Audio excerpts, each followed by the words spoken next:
Cotton किधर है? Cotton लगा नहीं.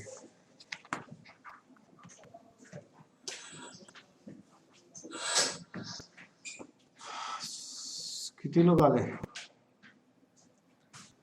आता आपण आपल्या प्रेझेंटेशनला चालू करतोय. मी आता जॉईन होतील तेव्हा होते. माझा आवाज ऐकू येतो का? 8 लोक जरी आहेत तर ठीक आहे.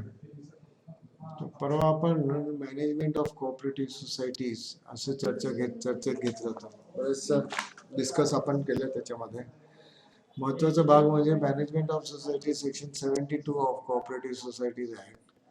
असं म्हणतं, final authority of society subject to provisions in this act and rules. The final authority of every society shall vest in general body of members in the general body meeting.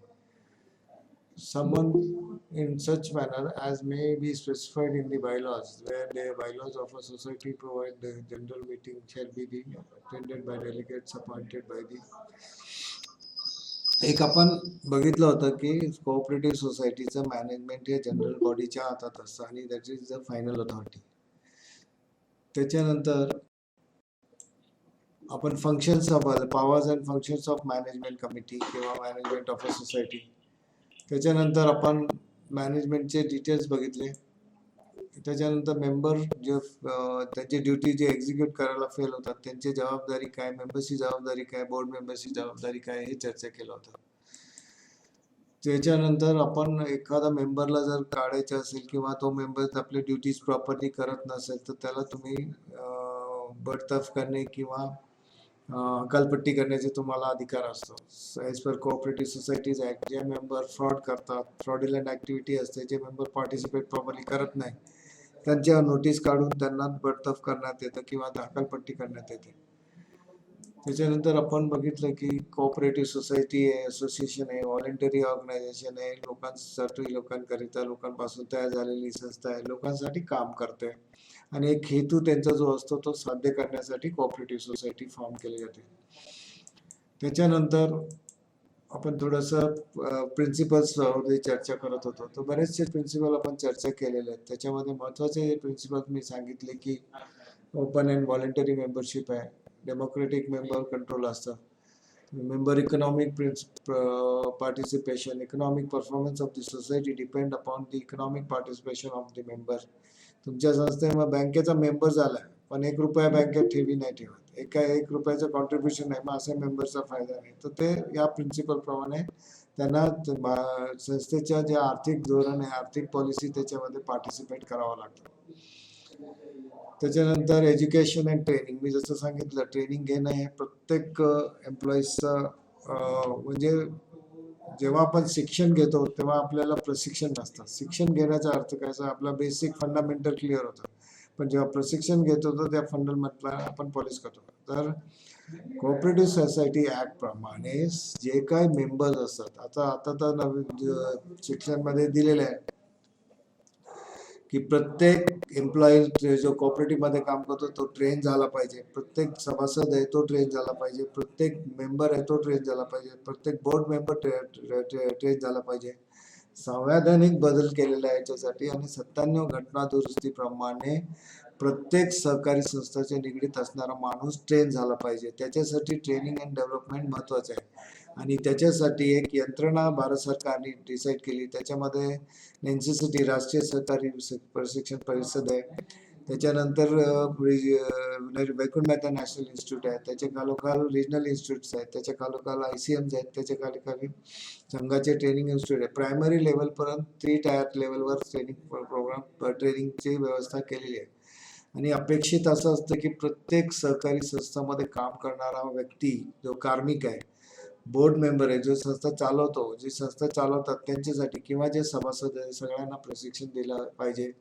हे त्या ट्रेनिंगचं महत्त्व आहे आणि कोऑपरेटिव्ह सोसायटीज ऍक्ट प्रमाणे प्रत्येक संस्थाला training घेणे आवश्यकता आहे. आता तर तुम्हाला ऑडिटसाठी ट्रेनिंगची गव्हर्नन्स असते, म्हणून हा प्रिन्सिपल नेहमी सतत संस्थांमध्ये वापरला जातो. अजून एक प्रिन्सिपल मी सांगितलं तर कॉपरेशन अमंग कोऑपरेटिव्ह. जसं की सांगितलं 2 कोऑपरेटिव्ह आहे, शुगर कोऑपरेटिव्ह आहे, त्यांनी फर्टिलायझर कंपनीज बरोबर टायअप करायला पाहिजे. फर्टिलायझर कंपनीने फार्मर प्रायमरी कोऑपरेटिव्ह सोसायटी बरोबर टायअप करायला पाहिजे. म्हणजे एका कोऑपरेटिव्हने दुसऱ्या कोऑपरेटिव्हला मदत करणे, त्याला आपण म्हणतात कोऑपरेशन अमंग कोऑपरेटिव्ह.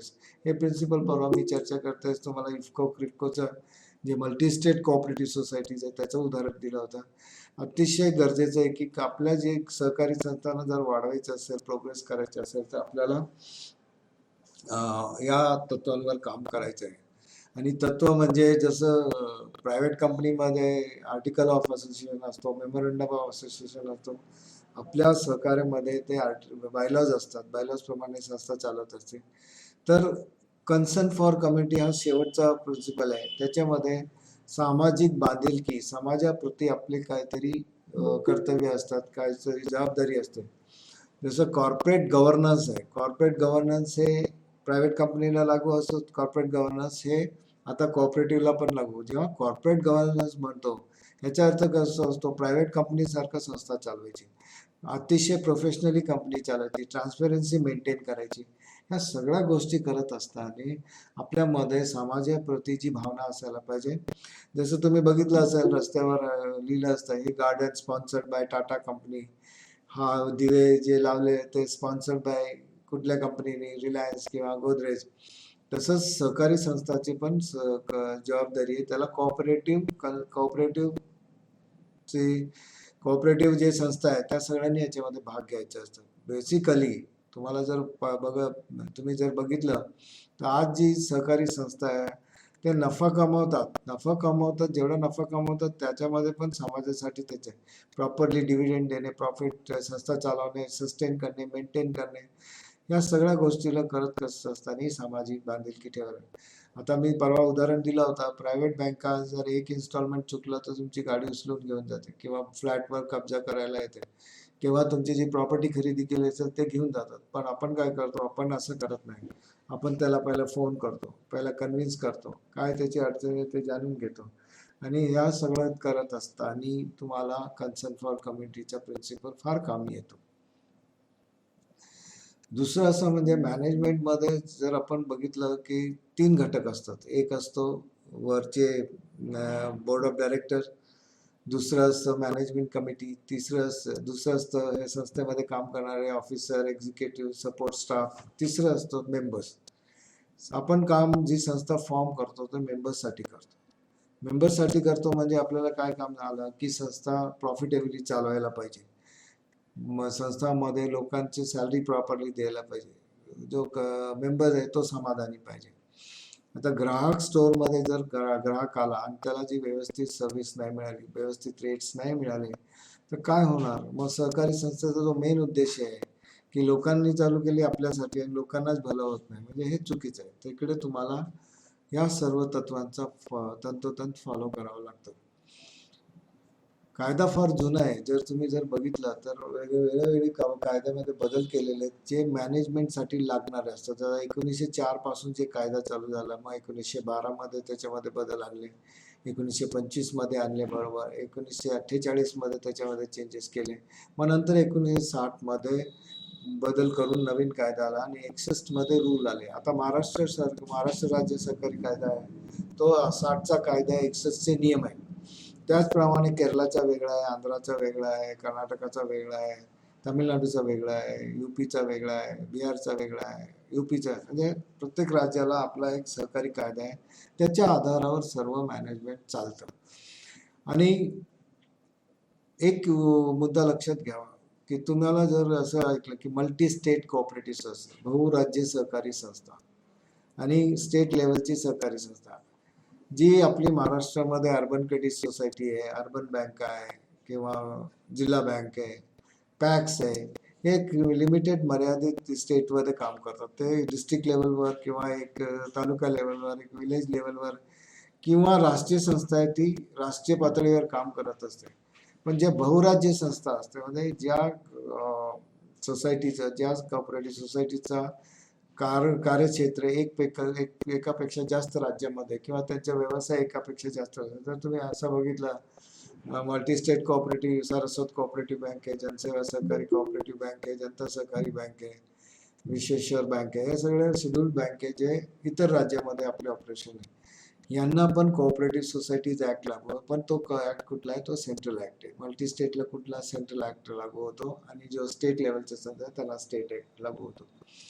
व्यवस्थापन व्यवस्थित चालावं याच्यासाठी कायद्याचे पण तरतुदी केले. प्रत्येक जो सेक्शन आहे तो कायद्याला जोडून आहे.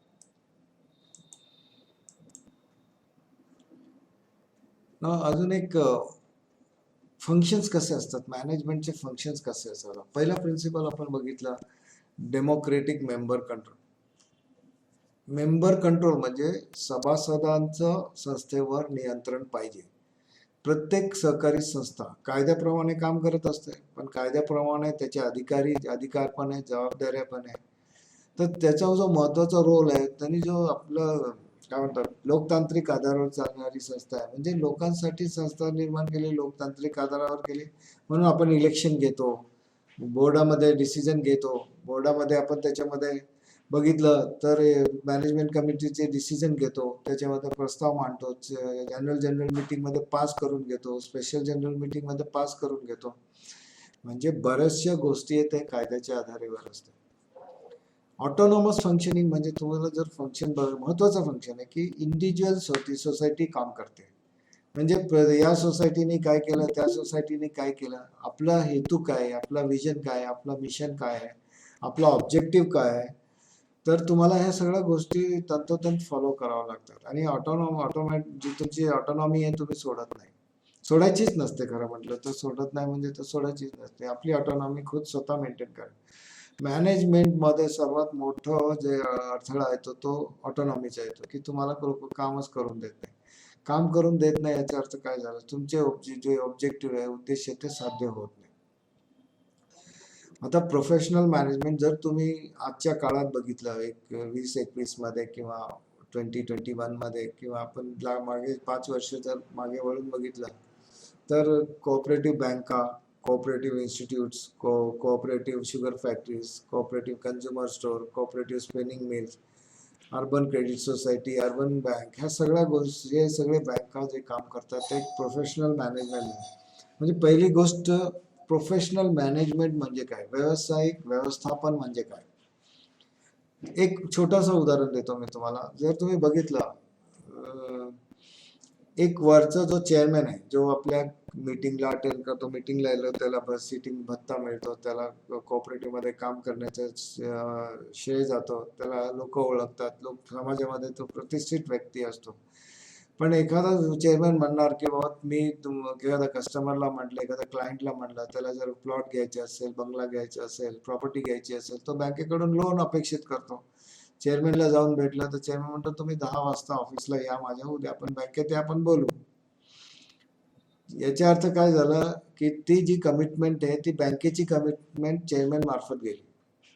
आता चेअरमॅन मार्फत गेली म्हणजे चेअरमॅन साहेबांनी किती वाजता यायला पाहिजे, 10 वाजता यायला पाहिजे, 10 वाजता यायला पाहिजे. आणि तो जो कस्टमर आहे तो 10 वाजता गावावरनं कसा येतो, पायी येतो, गाडी धरतो, बस धरतो, तो सर्व काम सोडून, आपल्या शेती सोडून येतो, आपलं घर सोडून येतो, आपला व्यवसाय सोडून येतो, आणि बँकेत आल्यावर जर चेअरमॅन त्याला 10 वाजता नाही भेटले तर त्याचे इमेज काय होते बँकेचे, या बँकेमध्ये प्रोफेशनलिझम नाही आहे. व्यावसायिकता म्हणजे एक ठाम मत असायला पाहिजे, एक ठाम डिसिजन असायला पाहिजे, ठाम निर्णय घ्यायला पाहिजे. आणि अशा जर प्रकारचे निर्णय होत राहिले की तुम्ही कस्टमरला बोलवणं तुम्हीच नाही, हे जे गैरजबाबदारीपण आहे, आणि हे जे प्रोफेशनल मॅनेजमेंटला सूट नाही आहे.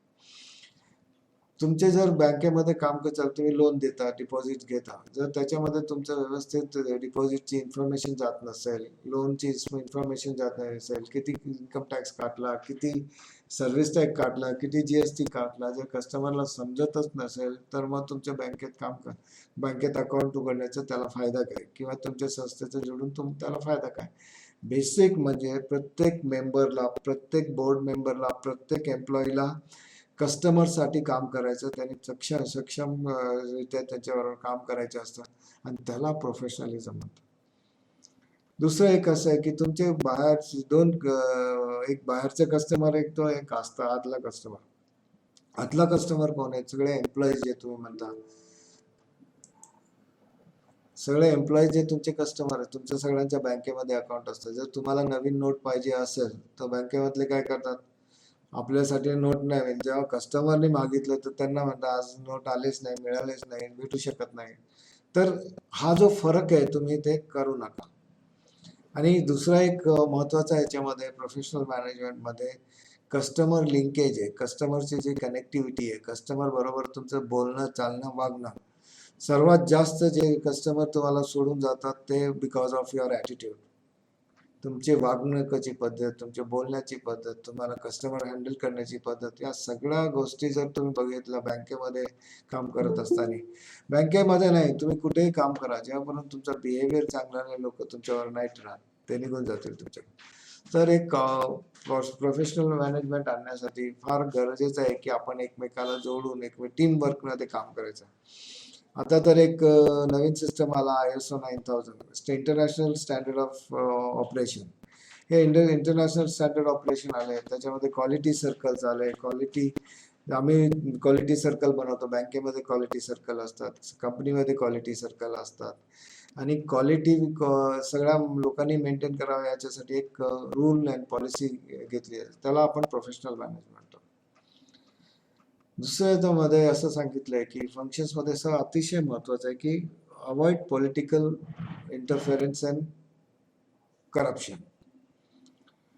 मी जास्त याच्यावर बोलणार नाही. आपण एक छोट्याशा शब्दामध्ये, जर मी डेमोक्रेटिकली संस्था चालवत आहे, जेव्हा माझे बोर्ड मेंबर सगळे इलेक्टेड आहे, कोऑप्टेड आहे, मॅनेजमेंट कमिटी ही कोऑप्टेड आहे, सिलेक्टेड आहे, सगळं असतं, आणि मग पॉलिटिकल पार्टीजचा तुमच्या बँकेमध्ये किंवा तुमच्या संस्थेमध्ये इंटरफेरन्स नसावा, ह्याच्यासाठी मग कायद्यामध्ये तरतूद दिली आहे. जर सेक्शन 72 वाचलं तुम्ही तर तुम्हाला कळून येईल की काय म्हणतात, मॅनेजमेंटसाठी काय दक्षता घ्यावी लागते.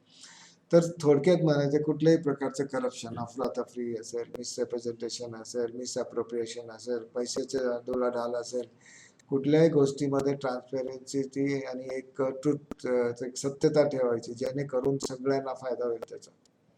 आणि एकदा संस्थेचं इमेज बिघडलं की करप्टेड संस्था आहे, लोक बरोबर नाही, कोणी तुमच्या तुम्हाला जर सहकारी कायदा वाचला, अतिशय सुंदर सुवाच्य आणि अंडरस्टँडिंग मध्ये लिहिलेला कायदा जर तुम्ही व्यवस्थित वाचला किंवा तुमच्याकडे बेअर ॲक्ट असेल ते वाचलं, तुम्हाला कळून येईल की सोसायटीमध्ये जे प्रत्येक इश्यू आहे, मॅनेजमेंटचा इश्यू असेल, फायनान्सचा इश्यू असेल, लोकांचा इश्यू असेल, सगळं व्यवस्थित मॅनेज केलेलं, तिकडे नमूद केलेलं की हे कसं करायला पाहिजे.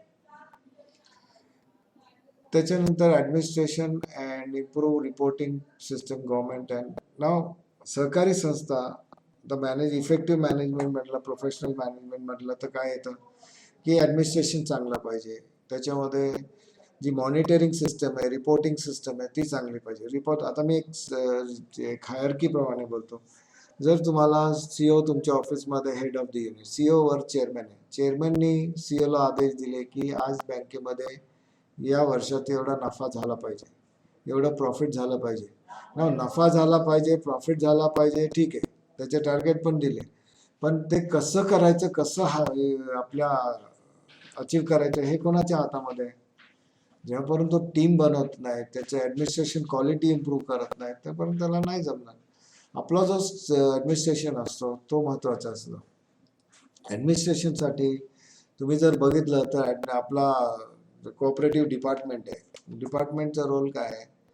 कोऑपरेटिव्ह डिपार्टमेंट काय करतं? कोऑपरेटिव्ह डिपार्टमेंट हे बघतं की जे जे सहकारी संस्था त्यांनी नोंदणी केली, संस्थेची नोंदणी केली, जे रजिस्टर केले, ते ॲज पर ॲक्ट चालतं का नाही, आणि ॲक्ट कुठला, महाराष्ट्र राज्य सहकारी कायदा, हा अप्लाय करतात का नाही, वेळेवर मीटिंग घेतली जाते का नाही, वेळेवर इलेक्शन घेतले जाते का नाही, वेळेवर ऑडिट केलं जातं का नाही, वेळेवर लोकांची रिक्रुटमेंट केली जाते का नाही, आणि रिक्रुटमेंट पॉलिसी फॉलो केली जाते का नाही, ते सगळे डिपार्टमेंट ऑफ कॉर्पोरेशन तुमच्याकडे लक्ष ठेवून आहे. आणि त्यांचा एक व्हिजिलन्स सेल आहे, तो नेहमी तुमच्या आकस्मिक तुमच्या संस्थेला भेट देतो, जेणेकरून सहकारी संस्था कायद्याप्रमाणे चालतात का नाही, काय अफरातफरी तर नाही, लोकांनी संस्थेचा गैरफायदा तर घेत नाही, हा वेळोवेळी तुमच्याकडून चेक होत जातो.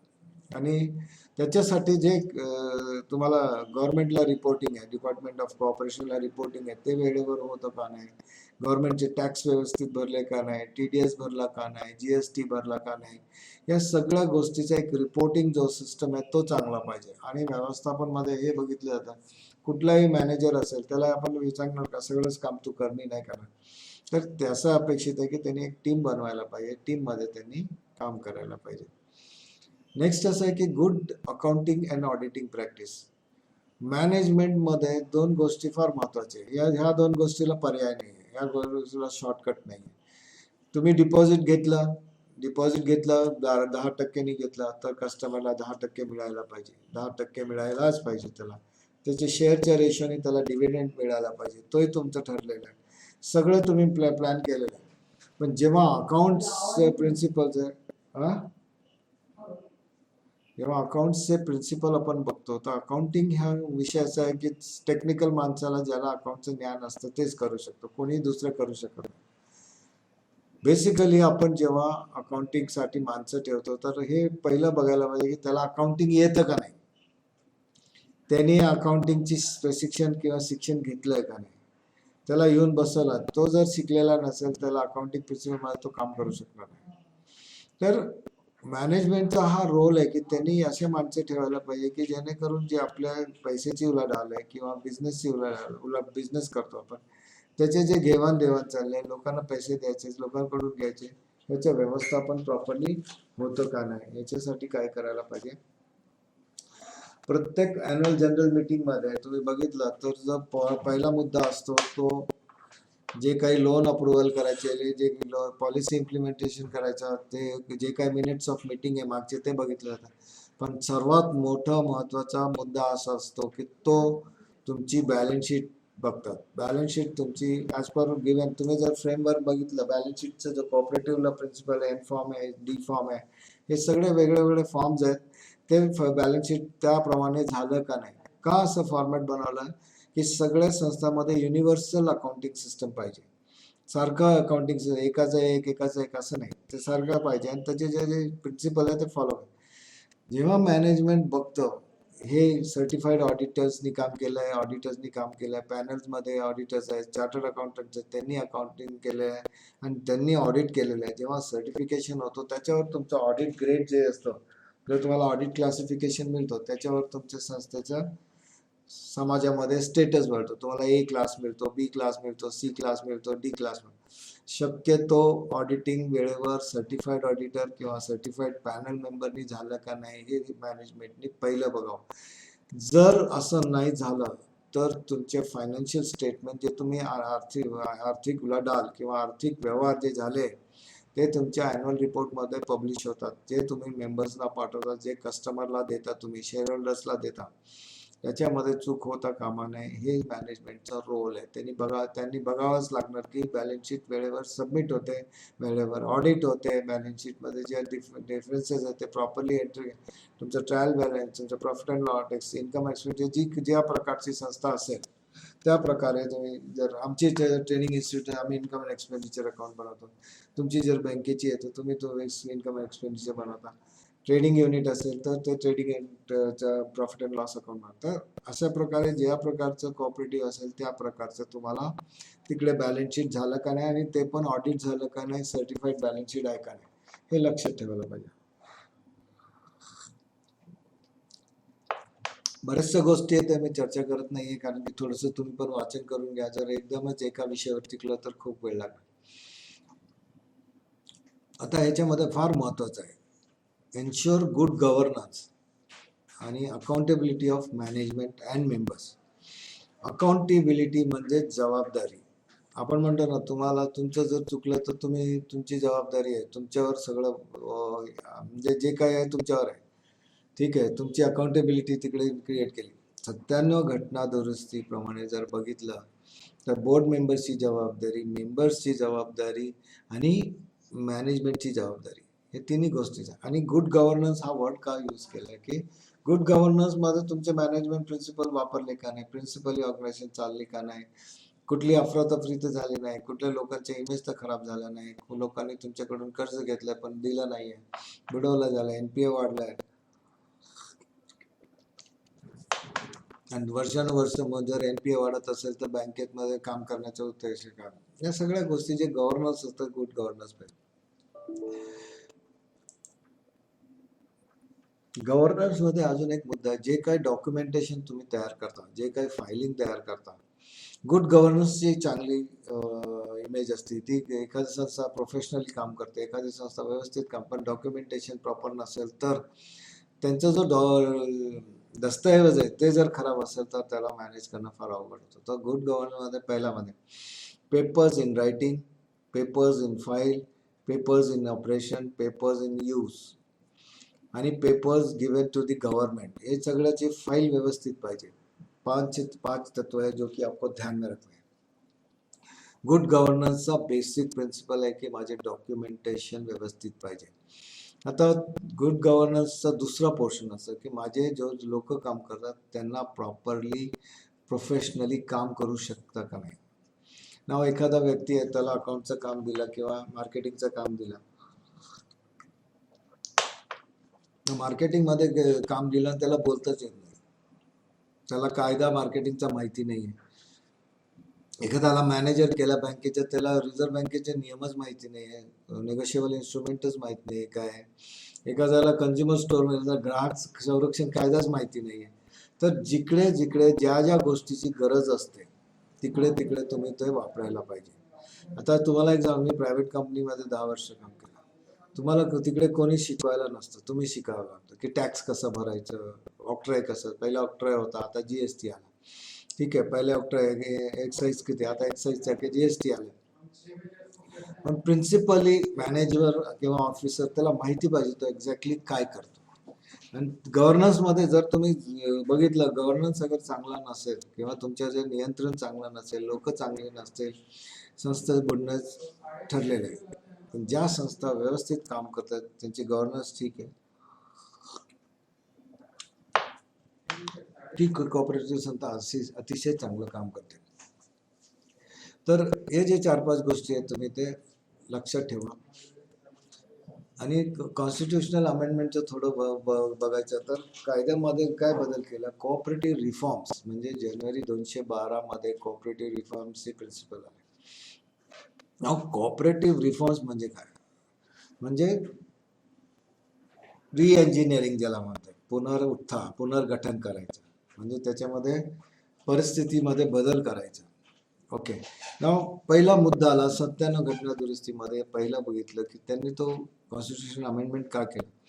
पहिलं त्यांनी बघितलं बोर्ड मेंबर्सला लिथार्जिकपणा बघितलं की कोणी येतं मीटिंगला, कोणी येत नाही, कधी येते कधी जातं, संस्थेच्या कामामध्ये ढवळाढवळी करणे, लोकांना अननेसेसरी काम करायला लावणे, प्रेशर आणणे, या सगळ्या गोष्टी त्यांनी बघितल्यानंतर त्यांनी पहिली गोष्टी काय केली की कायद्यामध्येच बदल करून टाकला. नाव बोर्ड ऑफ डायरेक्टर्स मध्ये जेव्हा तो मीटिंगला येत नाही, अॅन्युअल जनरलला येत नाही, स्पेशल जनरलला येत नाही, कुठलाही सपोर्ट नाही बोर्ड ऑफ डायरेक्टर्सचा, त्याच प्रकारे मेंबर्स पण येत नाही. आणि अशा लोकांना संस्थेमध्ये जोडून ठेवणं म्हणजे संस्थेवर बर्डन आहे. म्हणून त्यांनी काय केलं, बायलॉजमध्ये अमेंडमेंट केलं. आणि त्या बायलॉजमध्ये जो अमेंडमेंट करताना त्याच्यामध्ये डायरेक्टर्सची जबाबदारी परत रिवाईज करून टाकली. आणि एक काम केलं त्यांनी, article 19 makes right to cooperative society as a fundamental right. ठीक आहे, article 19 is nothing but the rights of the members. आणि फंडामेंटल राईट काय म्हणजे स्टॅच्युटरी जो राईट आहे ते कसं तुम्ही वापरू शकता.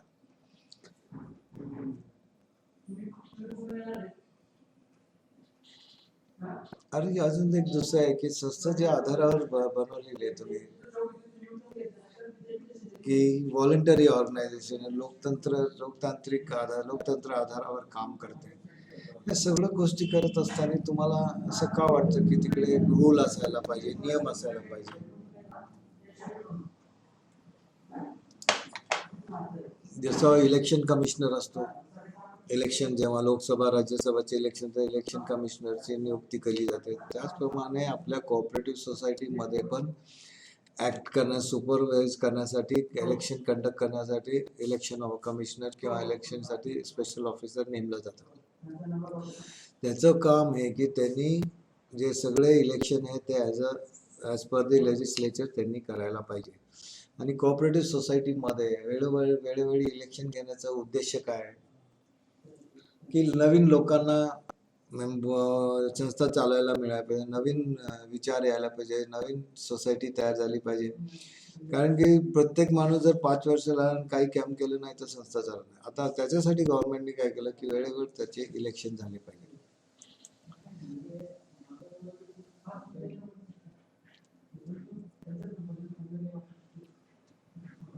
नाव 97 घटना दुरुस्तीमध्ये अजून एक इश्यू झाला की SC ST कम्युनिटीला त्यांना संस्थेमध्ये इक्वल राईट मिळायला पाहिजे. ठीक आहे. आणि त्यांचे जे इलेक्टेड बोर्ड आहे, इलेक्टेड बोर्ड मेंबर्स त्यांची जी टर्म आहे ती फिक्स 5 years पाहिजे. ठीक आहे. ऍक्टिव्ह मेंबर्स, इकॉनॉमिक मेंबर्सची जो आर्थिक पॉलिसी आहे किंवा आर्थिक उलाढाल आहे त्याच्यामध्ये इक्वल पार्टिसिपेशन पाहिजे. आणि ज्या फंक्शनल ऍक्टिव्हिटी आहे त्याच्यामध्ये प्रोफेशनल लोक पण पाहिजे संस्थेमध्ये, जसं का लॉयर पाहिजे, चार्टर्ड अकाउंटंट पाहिजे, सोशल वर्कर पाहिजे, किंवा पॉलिटिकल लोक नको. पॉलिटिकल इश्यू नाही करायचं तर पॉलिटिकल लोक नको आहे, तुम्हाला माहिती आहे, त्याच्यावर बोलणार नाही, त्यांना आहे. ठीक आहे. नाव त्याच्यामध्ये प्रत्येक सोसायटीच्या सभासदाला हक्क, त्याचे हक्क आणि जबाबदारी मेन्शन केलेले आहे.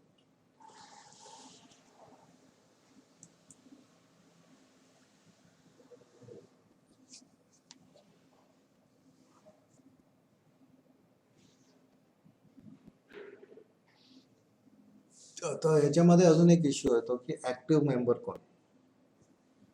ऍक्टिव्ह मेंबर जेव्हा सोसायटी फॉर्म केली जाते, बायलॉज मध्ये मेंबर्सच्या लिस्ट लावली जाते, ते परमनंट मेंबर असतात. ठीक आहे.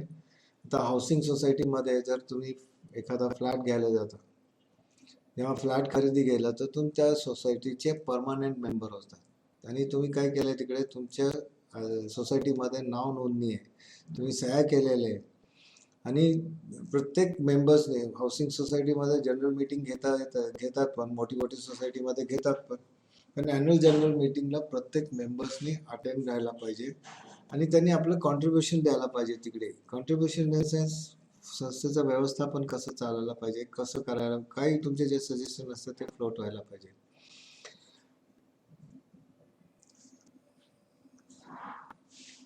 सोसायटी, जसं तुम्ही सोसायटीमध्ये शेअर कॅपिटल देता किंवा तुम्ही सोसायटीमध्ये पार्टिसिपेट करता, तुमचा जो कॉन्ट्रीब्युशन आहे तो तुम्ही वेळेवर संस्थेला जमा करायला पाहिजे. हाऊसिंग सोसायटीमध्ये नॉर्मली असं होतं की मेंटेनन्स दिला जातो, तो वेळेवर त्यांनी द्यायला पाहिजे. फक्त मेंबर होऊन फायदा नाही. ठीक आहे.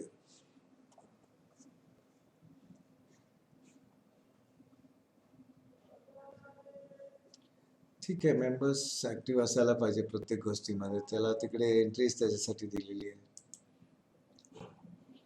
नाव सेक्शन 72 मध्ये आपण काय म्हणलं की final authority of society general body 72 आहे, freedom of affiliation or disqualification with federal structure by credit structure by entity resolution. Now federal सोसायटीमध्ये जे राईट्स आहेत ते like any society there is म्हणतात त्याला, फेडरल सोसायटीमध्ये जे मेंबर असतात ते सोसायटी मेंबर असतात. प्रत्येक सोसायटीचं रिप्रेझेंटेटिव्ह त्याच्यामध्ये असतात आणि त्यांचे जे पॉवर्स, जे अधिकार आहेत ते सगळे मॅनेजमेंट कमिटीवरच सोपले, मॅनेजमेंट कमिटीकडे असतात. आता 73AB असं म्हणतं, joint and several liability descending member which is recorded on inform. आता जनरली तुम्ही जर लोन घेतला किंवा कुठलाही तर जॉईंट अँड सेव्हरल लायबिलिटी म्हणजे एकापैकी म्हणजे सर्वांची जॉईंट लायबिलिटी असते, म्हणजे जबाबदारी सगळ्यांवर डिपेंड असते किंवा सगळ्यांना वाटून दिलेली असते किंवा सगळ्यांवर depend. Joint and several liability म्हणजे तुमच्या जेवढे रिप्रेझेंटेटिव्ह असतात, फॉर एक्झाम्पल लोन घेतला एक आणि भरतोय, लोन एक घेतला आपण नॉमिनल मेंबर करून घेतो, नॉमिनल मेंबर करून घेतला तर तो गॅरेंटर आणतो, गॅरेंटर आणल्यानंतर त्यालाही मेंबर करून घेतो. पण त्याचं जो लोनचं रिफंडचं काम आहे तो कोण करायला पाहिजे, तर मेन बॉरोवरने करायला पाहिजे. तर असं त्याच्यामध्ये तरतूद आहे की तुम्ही ते जर लोन तुम्ही नाही फेडलं तर तुमच्या गॅरेंटरनी फेडेल, तुमच्या गॅरेंटर नाही फेडलं तुमच्या डिपेंडेंटनी फेडलं, त्याला जॉईंट अँड सेव्हरल लायबिलिटी म्हणतात.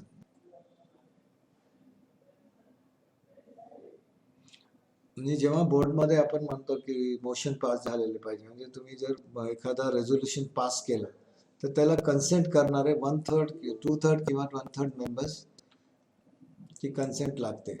आता याच्याकडे लिहिलं आहे 73 motion of no confidence against officers of society 2/3 members of committee requisition register by 1/3 number no motion within months from the date of entry. म्हणजे एका महिन्याच्या आत जो नो कॉन्फिडन्स मोशन पास केलं अगेन्स्ट कुठल्याही मेंबर अगेन्स्ट ते रजिस्टरला एका महिन्याच्या आत कळवायला पाहिजे.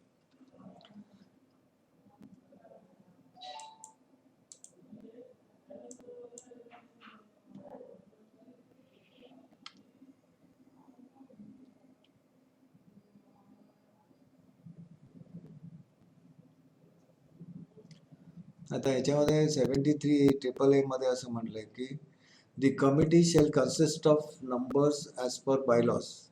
त्यांनी नंबर दिलेले आहेत बायलॉज मध्ये, मेंबर्सचा नंबर किती असायला पाहिजे ते दिलेलं आहे. Provided that the maximum shall not exceed 21. पहले कितना था, 40 का बोर्ड, 50 का बोर्ड, 30 का, जो आया उसको बोर्ड मेंबर्स में जाएगा. अभी ऐसा नहीं है. नाउ यू हैव टू, गव्हर्नमेंटने काय केलं, 21च्या वरती जास्त मेंबर्स नसावे. तर जसं मेंबरशिप क्वालिटी असते तसं ते बोर्ड मेंबर असतात. त्याच्यामध्ये त्यांनी क्लिअरली सांगितलं की कुठल्याही सोसायटी बोर्ड मेंबर्समध्ये 21 पेक्षा जास्त मेंबर्स नसावे. द कमिटी मे को of 2 expert directors from the committee may nominate. आता प्रोव्हिजन कशी आहे बघा, एकदा परत सांगतो. 73A प्रमाणे कमिटीमध्ये मेंबर्स असतात ॲज पर बायलॉज. ठीक आहे. त्याच्यामध्ये काय केलं, मॅक्सिमम नंबर किती पाहिजे, 21 पाहिजे. आणि provided banking regulation shall apply to all society. Banking regulation act जे बँका आहेत त्यांना सगळ्यांना अप्लाय होते. Society carrying business of banking, ज्या सोसायटीज म्हणजे ज्या कोऑपरेटिव्ह इन्स्टिट्यूशन जे बँकिंग फंक्शन करतात त्यांना minimum number as per banking regulation act दिलेला आहे तो पाहिजे, त्याप्रमाणे पाहिजे. आणि तुमची कमिटीला, जी कमिटी फॉर्म केली 21 लोकांची, त्याच्यामध्ये 2 लोकांना एक्सपर्ट म्हणून ते एक्सपर्ट डायरेक्टर्स कमिटी नॉमिनेट करू शकतात किंवा कमिटी कॅन सिलेक्ट. याच्या 1 functional director up to 17 members आणि इफ मोर डायरेक्टर्स. ठीक आहे. एक फंक्शनल डायरेक्टर असेल आणि दुसऱ्या फंक्शनल डायरेक्टरमध्ये जो फंक्शनल एक्सपर्ट असेल. ठीक आहे. तर 21चा जो बोर्ड आहे त्याच्यामध्ये 2 फंक्शनल डायरेक्टर असेल as per to constitute as per the constitution of the committee.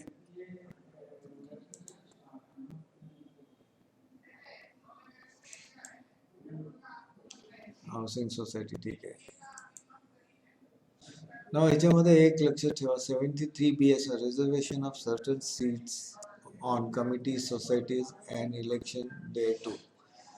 प्रत्येक बँकामध्ये, प्रत्येक कोऑपरेटिव्ह संस्थांमध्ये as per 73B of MCS act असं म्हणलं की रिझर्वेशन सीट पाहिजे, रिझर्व सीट पाहिजे. रिझर्व सीट म्हणजे कसं, प्रत्येक सोसायटीमधून प्रत्येक कॅटेगरीमधून तिकडे मेंबर झाला पाहिजे. तर जसं म्हणतात 3 seats for SC ST, 1 seat for OBC, 1 seat for DT NT, हे सगळे रिझर्व कॅटेगरीचे लोक पण त्याच्यामध्ये मेंबर्स पाहिजे. जर 21चं बोर्ड असेल तर त्याच्यामध्ये जिस कमिटीमध्ये SC ST OBC NT या सगळ्याचे मेंबर्स पाहिजे. ठीक आहे. आणि 73CA प्रमाणे disqualification of committee members and its members. Dealer carrying similar business, defaulter, breach of cooperative discipline, non-active member held responsible under 79 to 99 or 80. नाव एक क्लिअर कट आहे, जर तुम्ही सोसायटीमध्ये बोर्ड मेंबर्समध्ये आहे, तुमचा स्वतःचा व्यवसाय आहे, तुम्ही स्वतःचा व्यवसाय करत असताना तुम्ही संस्थेचे नुकसान करू नका किंवा संस्थेचं नाव घेऊन तुमचा व्यवसाय चालू नका. ठीक आहे. त्याला ब्रीच ऑफ कोऑपरेटिव्ह डिसिप्लिन म्हणतात. कोऑपरेटिव्ह डिसिप्लिनमध्ये काय आहे, हे तुम्हाला ते 7 प्रिन्सिपलमध्ये दिलेलं आहे. तुम्ही व्हॉलेंटरीली हा मेंबरशिप घेतला आहे आणि लोकांच्या फायद्यासाठी काम करणार, त्याच्यामध्ये तुमचाच फायदा होत असेल तर ते कोऑपरेटिव्ह प्रिन्सिपलचे क्लिअर हे इनडिसिप्लिन आहे. नाव नॉन ऍक्टिव्ह मेंबर्स, ज्या मेंबर्स फक्त लिस्टमध्ये नाव आहे त्यांचं पण कधी मीटिंगला येत नाही, कधी तुमच्या संस्थेचं काय उलाढाल होतं त्याच्यामध्ये भाग घेत नाही, कधी कस्टमर आणत नाही, तर तुम्हाला अंडर सेक्शन 79 टू 88 or 85 तुम्हाला ते रद्द करण्याचा पावर आहे त्यांच्याकडे. एम्प्लॉईज ऑफ एनी सोसायटी म्हणजे एनी सोसायटी मॅटर ऑफ तुमचं एम्प्लॉईज क्रेडिट सोसायटी असेल किंवा सॅलरी अर्नर सोसायटी असेल, कुठली सोसायटी असेल ते तुम्हाला बर्थ करू शकतात किंवा काढू शकतात. ठीक आहे.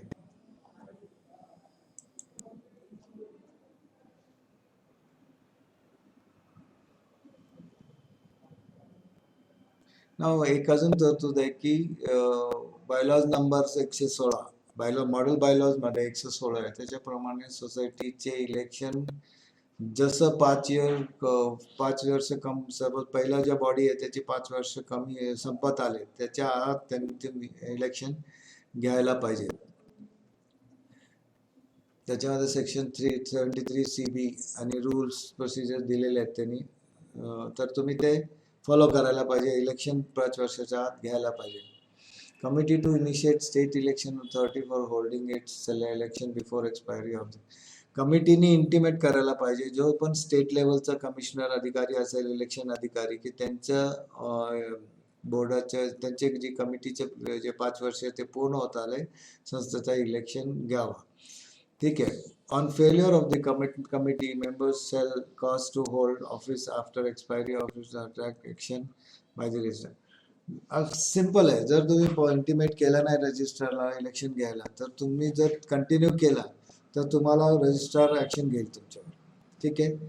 आणि ती प्रोव्हिजन 77A मध्ये दिली आहे की जर तुम्ही एक्सपायरीमध्ये तुमचा टर्म एक्सपायर झाला, तुम्ही जर इंटिमेट केलं नाही इलेक्शनसाठी आणि तुम्ही कंटिन्यू केला तर रजिस्ट्रार तुम्हाला त्याची पेनल्टी देईल आणि तुम्हाला ते जॉईन करायला ती मीटिंग होल्ड करायला लावणार किंवा इलेक्शन होल्ड करायला लावणार.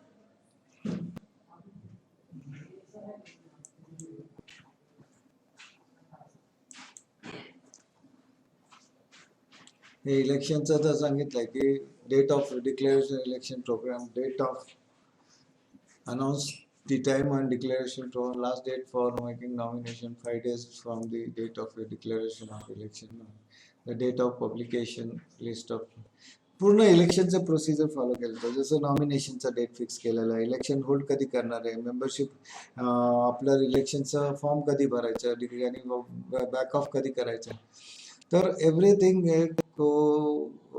Framework date of security of scrutiny of nomination जे पोस्ट केलेले आहेत, नॉमिनेशन जे आले त्यांच्या स्क्रुटिनी करायची डेट फिक्स केलेली आहे.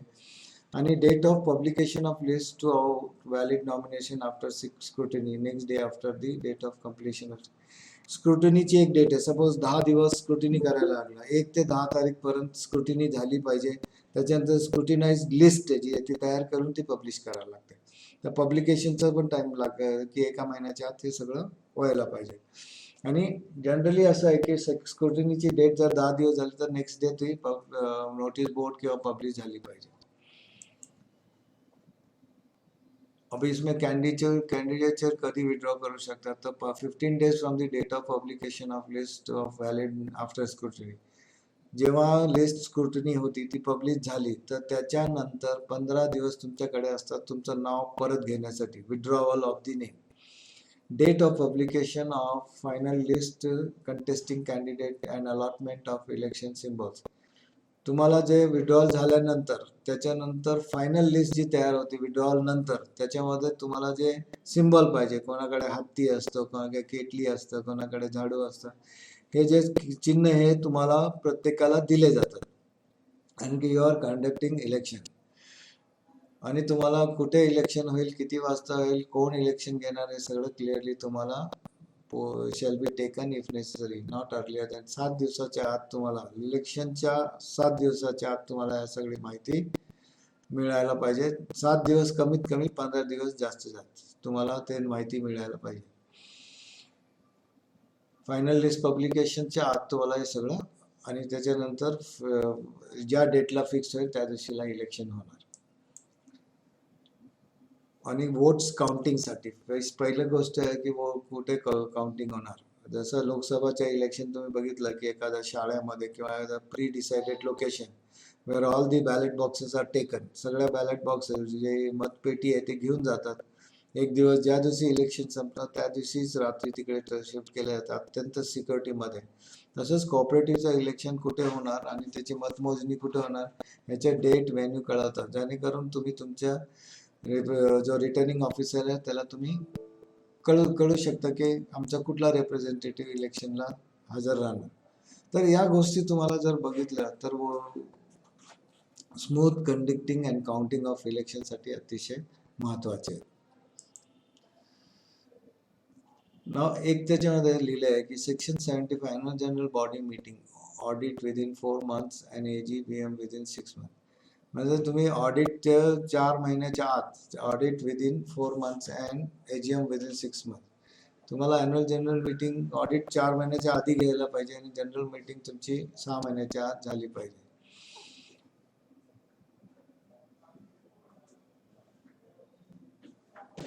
मॅनेजमेंट कमिटीचे ज्या मेंबर्सनी लोन घेतलेलं आहे, ज्या मेंबर्सनी डिफॉल्टर आहे किंवा परत नाही दिलं आहे, त्याची एक यादी तयार करून मॅनेजमेंट कमिटीने सबमिट करायला पाहिजे. Annual reports of his activity, या ॲन्युअल जनरल मीटिंग तुमच्या वार्षिक अहवाल आहे ते सगळं सादर करावं लागेल. Plan for disposal of surplus, म्हणजे जे काही सरप्लस आहे ते डिव्हिडंड मार्फत किंवा कस्टमरला इंटरेस्ट मार्फत काही जे असतं ते तुम्ही तिकडे ठरवायला पाहिजे. बायलॉज अमेंडमेंट, ज्या जनरल मीटिंगमध्ये बायलॉज अमेंडमेंट करायचे, ज्या बायलॉज प्रमाणे तुम्हाला मॅनेजमेंट करायला किंवा व्यवसाय चालवायला त्रास होत आहे, त्या बायलॉजला अमेंडमेंट करण्यासाठी तुम्हाला ॲन्युअल जनरल मीटिंगच्या पुढे ते ठेवायला लागतं. आणि जे ऑडिट रिपोर्ट आहे किंवा declaration of date and conduct of MC election, म्हणजे मॅनेजमेंट कमिटीचे इलेक्शन आहे ते कधी घ्यायला पाहिजे, कारण की मॅनेजमेंट कमिटी 1 वर्षाची असेल तर 1 वर्षाच्या आत त्याचे, 1 वर्षानंतर आणि त्याचे इलेक्शन कधी घ्यायचे तेही ठरवलं जातं. Audit report of the preceding year, म्हणजे मागच्या वर्षीचे किंवा मागच्या वर्षी झालेला ऑडिट रिपोर्ट सबमिट करायला पाहिजे. आणि त्याच्यामध्ये rectification of report, audit report, annual budget for next year. नाव मॅनेजमेंटमध्ये तुम्हाला जर ॲन्युअल जनरल मीटिंग जेव्हा घेतात तर तेव्हा तुम्हाला वार्षिक अहवाल, त्या वार्षिक जो बजेट आहे तो डिस्कस करावा लागतं, ऑडिट रिपोर्ट जे डिस्कस करावं लागतं आणि नेक्स्ट इयरसाठी बजेट किती पाहिजे ते पाहिजे, ऑडिट रिपोर्ट सबमिट करावं लागतं. तुमचे डिस्पोजल ऑफ सरप्लस, जे काही तुमच्याकडे सरप्लस आलं आहे ते तुम्हाला डिस्पोज करावं लागतं. तर ॲन्युअल जनरल बॉडी मीटिंग जेव्हा घेतली जाते तेव्हा त्याच्यामध्ये AGM कधी घ्यायची, ऑडिट कधी घ्यायचं, सबमिशन ऑफ रिपोर्ट्स कधी करायचे, फायनान्शियल बजेट कसं असेल, ॲन्युअल रिपोर्ट्स कसं आहे, त्याच्यामध्ये काय चेंज करायचे असेल, बायलॉजमध्ये अमेंड करायचे असेल, अशा बऱ्याचशा गोष्टी त्या ॲन्युअल जनरल मीटिंगमध्ये घेतले जातात आणि जेणेकरून मॅनेजमेंट स्मूथ चालव. नाव रजिस्टर जो आहे तो ॲन्युअल जनरल मीटिंगचे जेव्हा तो अहवाल वाचतो तर तो तुम्हाला सांगू शकतो की तुम्हाला त्याला अजून काय माहिती पाहिजे असेल तर तुम्ही ते पुरवायला पाहिजे. Such other business or as per bylaws due notice has been given, म्हणजे तशी प्रॉपरली नोटीस दिली गेली आहे का, की तुम्ही जे नवीन धोरण बिझनेस केलाय किंवा नवीन काहीतरी सुरू केलं आहे, ॲन्युअल जनरल मीटिंगमध्ये तुम्ही डिसिजन घेतला आहे का, या सगळ्या गोष्टी त्याच्यामध्ये सामील असतात. Now, statement of loans to management committee members, family members, society, firm, company in which MC members and their family members. Now, आपण मॅनेजमेंट कमिटीच्या मेंबर्सना किंवा त्यांच्या फॅमिली मेंबर्सना, नातेवाईकांना किंवा त्यांच्या ज्या सोसायटी आहे किंवा त्यांचा फर्म आहे, त्याची कंपनी आहे, त्याला जर लोन दिला असेल तर डिटेल लिस्ट त्या ॲन्युअल जनरल मीटिंगमध्ये सबमिट करावी लागते. ठीक आहे.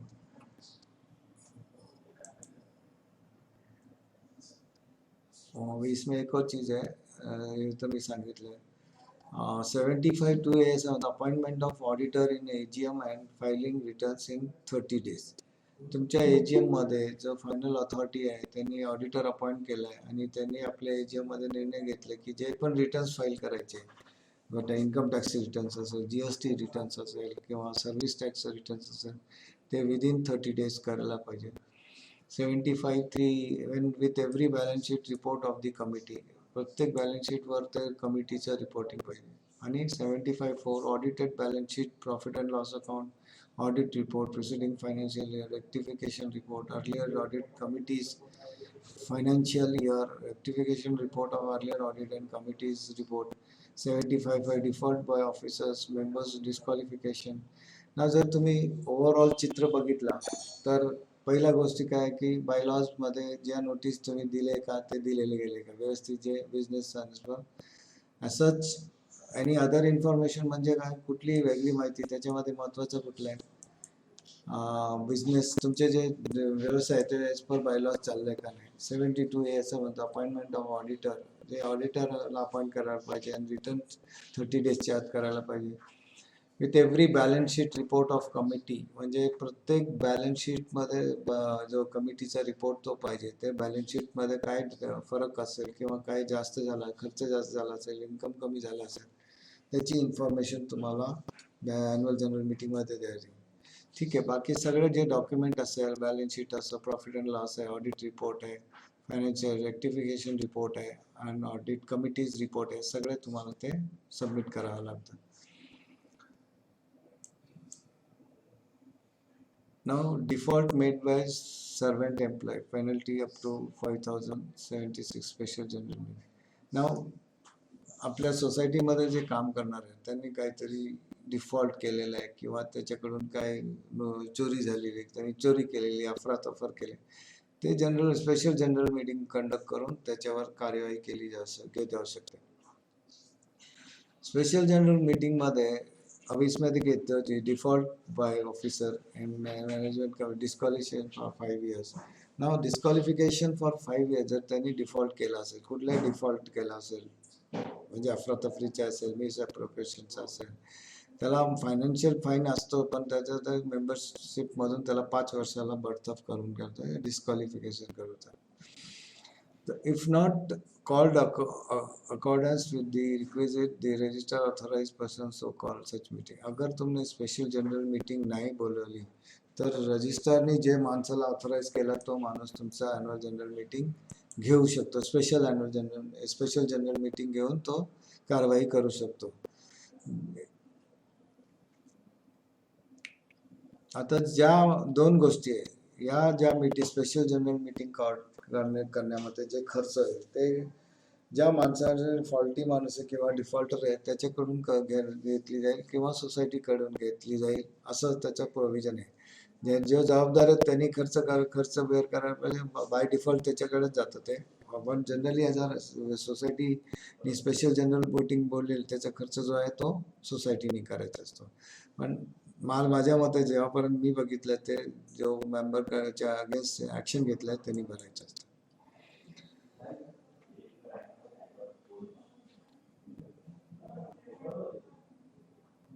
इसमें एक 77A है, इसमें लिखा है appointment of member of committee, new committee authorise officer where there is failure to elect member to constitute committee or whether committee does not enter upon office etc. Power of suspension of committee 78A. Now या chapter मध्ये 77 मध्ये असं लिहिलं आहे 77A, 78, 78A, 77 आणि 77A मध्ये काय आपण कमिटीचा मेंबर कोण होईल. ठीक आहे. कमिटीला ऑथॉरिटी आहे की कोणाला मेंबर करायचं कोणाला नाही करायचं.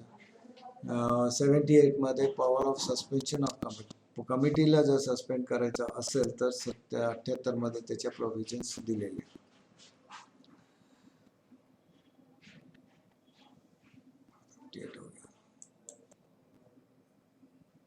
Society obligation for returns and statement register power enforce. रजिस्टरने 79 सेक्शन मध्ये पॉवर्स दिलेले रजिस्टरला to enforce performance of such obligation. या खालील दिल्याप्रमाणे ऑब्लिगेशन जे कंपल्शन आहे, जे स्टॅच्युटरी नॉर्म्स आहे, keeping books of accounts including electronic any other form, filing return within 6 months of close.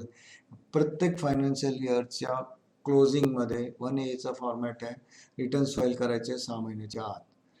ठीक आहे. Annual report of its activity, म्हणजे वार्षिक उलाढाल जे चाललं त्या ॲक्टिव्हिटीजचा आढावा घेतला पाहिजे. ऑडिटेड स्टेटमेंट त्याच्यामध्ये balance sheet, profit and loss account आणि जे सरप्लस फंड आहे त्याला कसं डिस्पोजल करायचं, किंवा डिव्हिडंड मार्फत द्यायचं किंवा शेअर्स मध्ये टाकायचे किंवा इन्व्हेस्टमेंट करायचे, या सगळ्या गोष्टी तिकडे चर्चा केली जातात. ठीक आहे. एस्टॅब्लिशमेंट अमेंडमेंट बायलॉज एनी जे लिस्ट द्यायला पाहिजे, ज्या बायलॉज अमेंड करायचे ते सगळे त्याच्या रजिस्टरच्या पावर्स मध्ये त्याला त्यांनी लिस्ट द्यायची.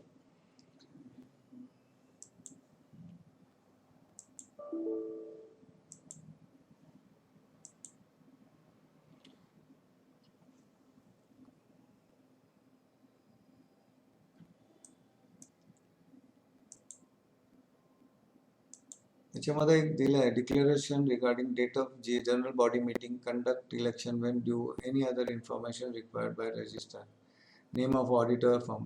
सेक्शन मध्ये दिलेलं आहे की ज्या संस्था आहे, त्या कोऑपरेटिव्ह संस्था आहे, त्यांनी जनरल बॉडी केव्हा घ्यायची आहे, इलेक्शन केव्हा घ्यायचे, या सगळं इन्फॉर्मेशन हे ऑडिटेड फॉर्म मध्ये द्यायला लागणार. ते स्टेट गव्हर्नमेंटचे अप्रूव्ड ऑडिटर असतात.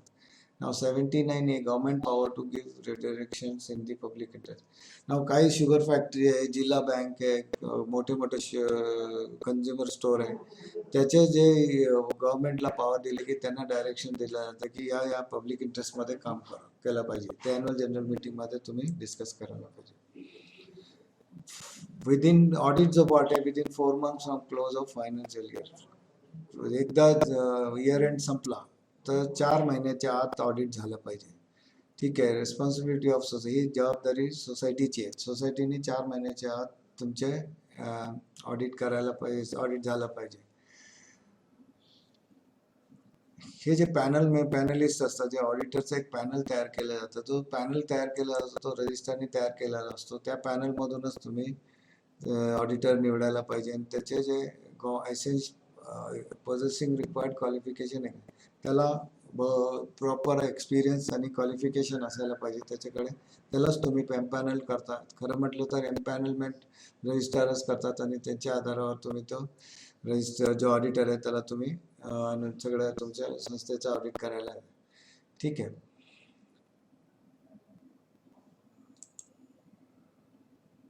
एज्युकेशन अँड ट्रेनिंग मध्ये मी बोललोय तुम्हाला भरपूर. थँक्यू. आता हा मॅनेजमेंटचा पोर्शन आपण संपवलेला आहे. आता मला एक सांगा की मॅनेजमेंटचे जे क्वेश्चन आहे ते मी तुम्हाला देतो, तुम्ही लिहून घ्या. क्वेश्चन्स लिहून घ्या. क्वेश्चन्स लिहून घ्या. पहिला क्वेश्चन लिहा. Who is member of cooperative society? Who is member of cooperative society? Write the functions of management committee. लिहून घ्या. Write the functions of management committee. What is the procedure for conduct of election in cooperative society? दुसरा. पहिला आहे member कोण आहे, members व्यवस्थापकीय समितीची जबाबदारी लिहा.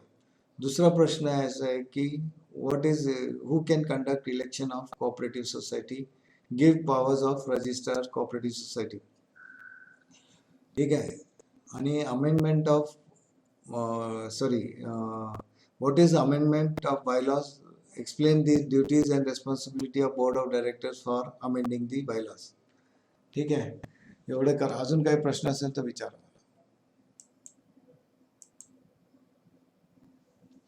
हॅलो सर, थर्ड नंबर सांगा. What is the rights and duties of board of directors for amending the bylaws? Right and duties.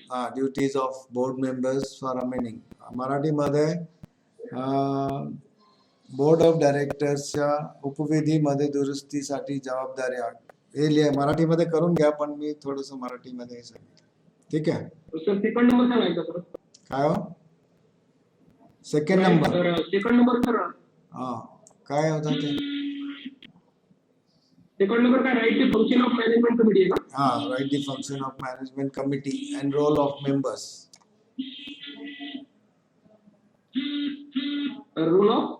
Role of management committee. Hello. Role of management committee. Okay sir. आणि fourth fifth number काय? बस एवढंच. तीनच प्रश्न दिले. Fifth पाचवा. तीनच प्रश्न दिले मी. बरं ठीक आहे. ठीक आहे, करू बंद. Okay thank you. चलो, ऑल द बेस्ट. हो ओके ओके, थँक्यू. सर हो गया? हो गया मैडम. मैं चालू करूँ? हाँ करो. Okay. Good evening.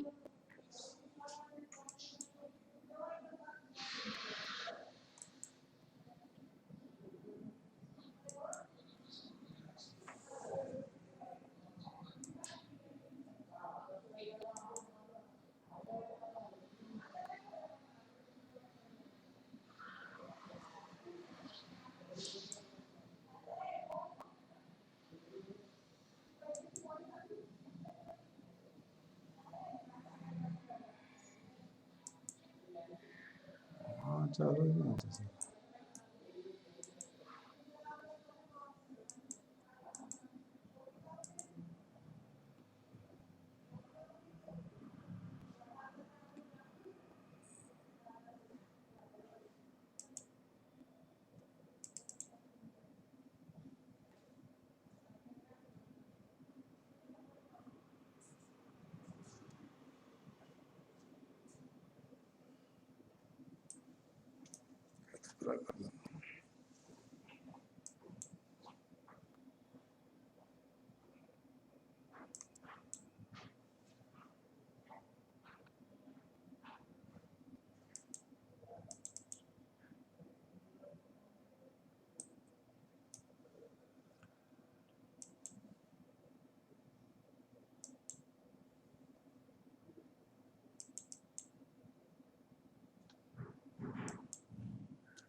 Is how to source the funds, how to converge with the different schemes, how to network and monitoring and validation.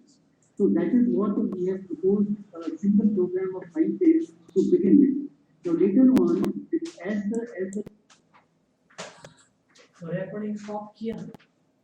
क्या? हाँ, रिकॉर्डिंग हुआ ही नहीं तो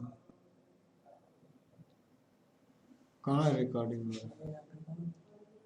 ये क्या येस किया है ना, येस जाए ना, कहाँ रिकॉर्डिंग? आपने स्टॉप ही नहीं किया. किधर करो स्टॉप? ये इधर जाके आपका हो गया ना, क्योंकि ये ओपन नहीं हो गया. देखो सर.